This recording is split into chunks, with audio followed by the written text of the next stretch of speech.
now we come to a very, very sad part of the programme. I want to dedicate these moments of the show to my beloved friend and show business legend, Paul O'Grady. His funeral is taking place this afternoon and we're going to join our correspondent there in just a minute. But first, I just wanted to say how deeply, deeply he's going to be missed by so very many different people, because he touched so many different communities. Of course, there were all his fans watching him on television who just adored him as an entertainer, whether in the guise of Lily Savage or whether, as he preferred it, as himself, Paul O'Grady, that lover of animals, that champion of LGBT groups, that champion actually of social justice. He had been a social worker before he was a comedian, and once was watching a show and he thought, gosh, that MC is so abysmal, I'm sure I could do better. Leapt onto the stage, and that very night Lily Savage was born. He was a very close friend of mine ever since I took over the big breakfast bed from him in 1996. Paula Yates had occupied the bed first, then Lily Savage, and then me. And Lily Savage insisted, or Paul O'Grady did really, that I keep all his costumes. He wanted me to wear them on the big breakfast bed. That was our first minor argument. He used to call me the Delphic Sibyl, which was a huge compliment to me.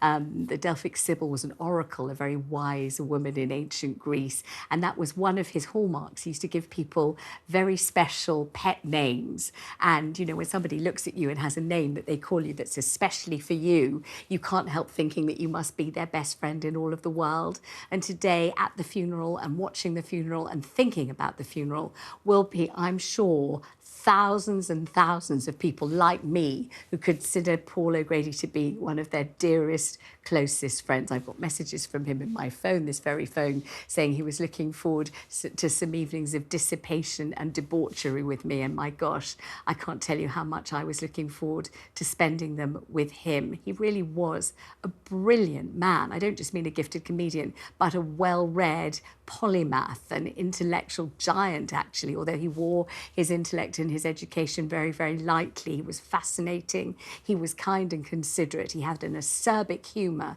but the sweetest, kindest heart in the world. I know that the route of the funeral is going to be lined by dogs and cats from Battersea Dogs and Cats Home, which was the very pride and joy of his life. He will be missed so much by so many of us, and I just wanted to pay tribute to him today because I am among those people who are going to miss him desperately. Anyway, our correspondent, Oliver Whitfield-Miocic, is in Paul's hometown of Adlington right now. Ollie, such a sad day, isn't it? Yes, it really is, and that was a really touching tribute you did there, Vanessa. I mean, the amount of people who came out today is really testament to just how popular Paul O'Grady was. Hundreds of people had been lining the street here, some from the very early hours of this morning, all of it to say goodbye to a comedian, to a drag queen, to an animal lover that they had loved themselves so much. People from all walks of life, be they gay, be they straight, be they old, be they young. It just shows how Paul O'Grady was able to cast his net so far and so wide. Somebody who'd come from a working class background, who then ended up being friends with the Queen Consort, Camilla, having met Queen Elizabeth II, and himself been a drag queen. Earlier on, I caught up with some of those who had turned up, including one lady who had met Paul O'Grady on a number of occasions and had come down with her pet dog's ashes. Our little dog, these are his ashes. He was from Battersea Dogs Home, and he died just before Christmas. And Paul knew him. I mean, I'm sure it's what Hugo would have wanted us to do, as to say a farewell to somebody that he was obviously very fond of.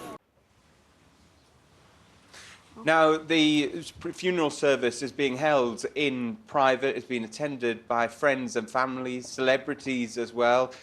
Alan Carr is there, Ronnie Wood from the Rolling Stones, you know, Julian Cleary was also in attendance. Paul O'Grady's husband was sat on the front of that horse-drawn carriage with one of their current dogs, and at the back of Paul O'Grady's coffin was a floral tribute to his well-known dog, Buster. It's been a really emotional day here today. We've seen people that have been crying, but we've also seen people that have been clapping as well because they're happy. They're, you know, the warm feeling that they've had for Paul O'Grady over the years, both on screen and seeing him in real life here in the village. By all accounts, a man that would take time to speak to people, would help out with local causes, give his time to the local schools so that they could help raise money. And not just here down in Kent, but also up north in Birkenhead, where people have been paying tribute to.